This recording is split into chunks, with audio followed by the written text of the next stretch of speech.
Medwatch 7, sponsored by Comanche County Memorial Hospital.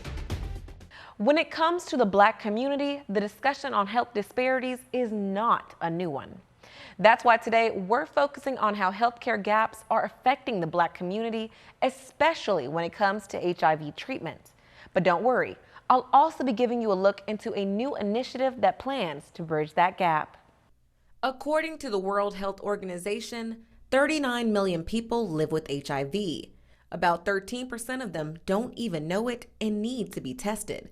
HIV kills immune system cells that help the body fight infections and diseases. The immune system becomes weak when it cannot make enough CD4 cells to fight against the HIV. Unfortunately, it continues to have a disproportionate impact on certain populations, particularly racial and ethnic minorities like the Black and Hispanic communities. The most impacted are Black women and gay or bisexual men. A recent Time magazine article revealed that the U.S. HIV rate is dropping, but that statement is somewhat misleading.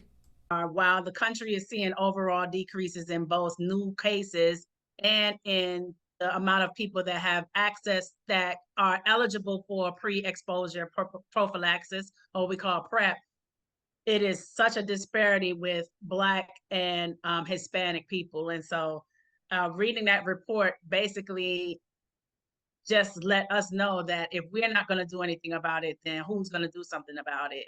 That's why the National Pharmaceutical Association Foundation, paired with the Student National Pharmaceutical Association, are preparing a prepped and amped tour geared at fighting against the epidemic. The tour is geared towards anyone who is sexually active and will be happening on the evening of October 11th at 7:30 Central Standard Time.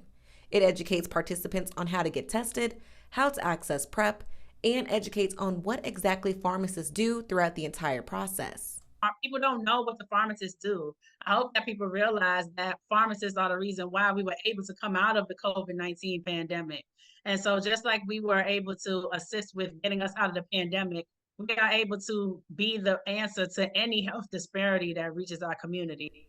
So, what do you do if you suspect you could be at risk for HIV? Well, 1. Assess your risk.